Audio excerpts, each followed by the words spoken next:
Hey everybody, welcome back to Living Between Paychecks Kitchen. I'm Oz. Jack and Letty are still at Lake Jackson, and it's still Christmas time, so we're going to do some more Christmassy stuff. Forgive me, my green Christmas shirt got dirty, so you're just going to have to do with my grays, man. I apologize. So, this I heard about, and I thought it was a nasty, like, candy cane thing. This is a baked pizza thing. It's just going to be decorative pizza. So before we do that, be sure to like, share, subscribe, do all the YouTube stuff, ring the little bell to get notifications.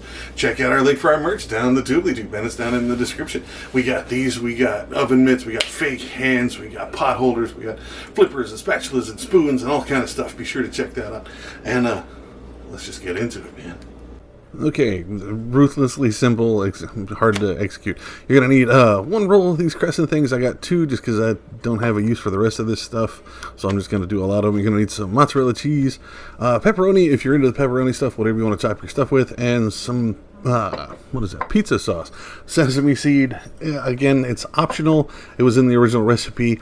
Now, you're going to need some cookie sheets, and I also forgot you're going to need some cookie spray or some butter to put on here. You can try parchment paper, but I'm always terrified of putting paper in my stove. So I went ahead and just gave that a light spray. Now we're going to have to roll out these crescent rolls. So you figure these out. Now, again, I read the recipe. I didn't see any pictures of it or whatever, so this is going to be a lot more difficult than I really expected. So when you take these crescent rolls and lay them out, you can see there's a serious line on them, and there are triangles. So you need to grab the one end you can find, and once you can pinch it off of there, whatever, and it'll slowly roll out, which is nice. Now you can kind of see the perforated lines that do the triangles. Now I laid them out on the pan, and they didn't quite look right, so I'm going to do it again here.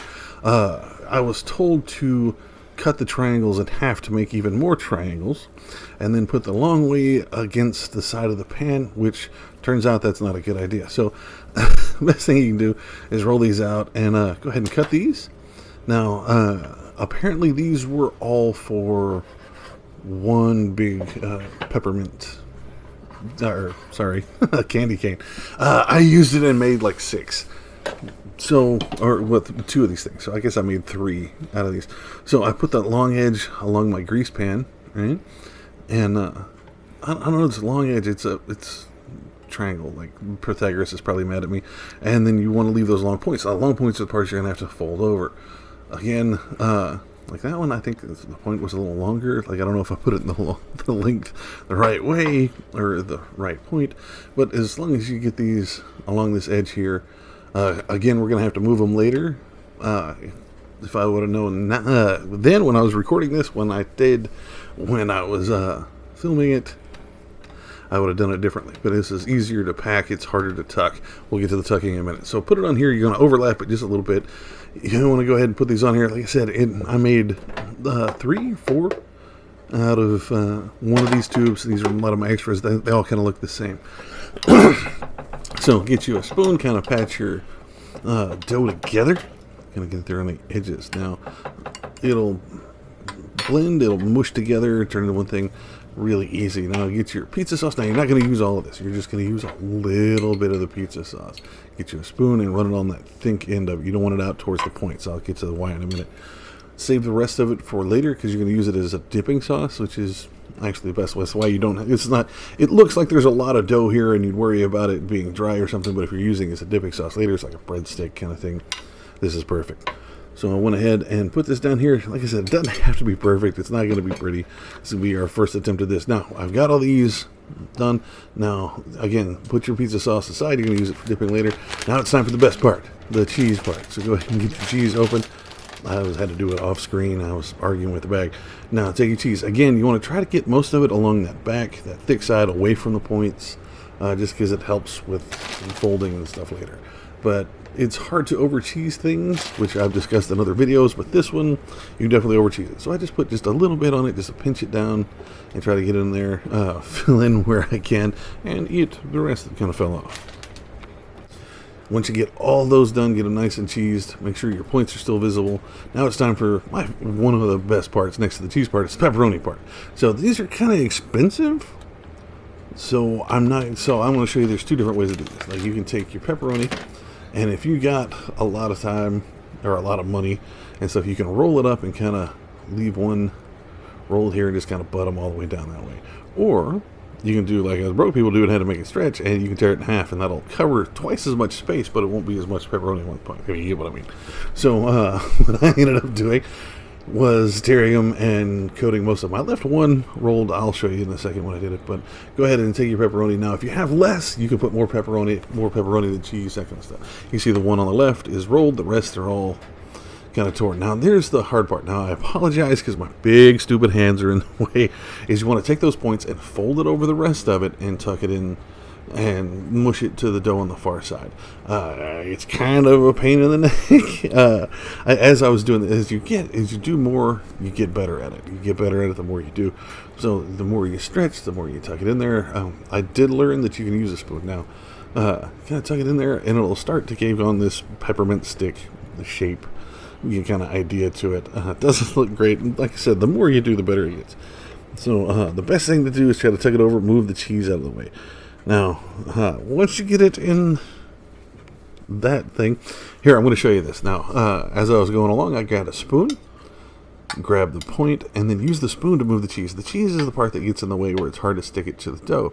So if you use that spoon to kind of move that stuff out of the way, then use the same spoon to tuck the dough around. It'll mash to each other, and you don't have to worry about it. So it looks a lot better, and it's a lot easier. So just keep using your spoon, kind of pack it in, move your cheese and meat out of the way, and then use the tip of the spoon. Sorry, my hands are in the way, guys. I didn't realize this was doing until I get all of these done. I was like, oh man, I wonder if the camera saw it. So I apologize. So I'm doing magic on the other side of my hand. So I'm doing. So you get all your points done. You get them all folded over. You want to go ahead and, while you're doing that, go ahead and preheat your oven to 400. Okay? Beep, beep, beep. Make all the noise. So that's nice. Come on, beep, 400. So go ahead and get that to preheat while you're doing the rest of these. Get out your spoon and just keep folding and digging. Again, I apologize, my hands are in the way. I need to move the camera. I'm going to revisit this one because the end results weren't like the picture. I went back, like I said, there was pictures, and I didn't see them when I was reading the instructions. They didn't help, but this is not what they looked like. They looked a little different because they had a lot more dough and a lot less cheese and filling stuff, so it kind of makes me worry about that. So once you get all that done, you're supposed to curl one in to make it look like candy cane. I'm okay with peppermint sticks. Like, let's just, peppermint stick, not a candy cane. It has no cane to it. It's a peppermint stick. So go ahead and take your sesame seeds, sprinkle those on top. If you can, again, that's completely optional. I did it just to try it. Some of these other pans, it seemed I had more room, so I went ahead and curled those and made peppermint. See, I made a candy cane out of it. Ta-da. All you got to do is just grab one end. This is the part I was telling you about. If it was against the side, it would be harder to do. So if I were to flip these around, move them towards the middle, one end curls up relatively easy. All your dough sticks to each other really, really fast. So go ahead and curl those up. Put them in the oven at 400. You want them in there until they're golden brown. Now, the original recipe, again, really vague on anything else. They said to go ahead and put it in there until it's golden brown. That's a golden brown. Some of them didn't go all candy cane. They went all weird.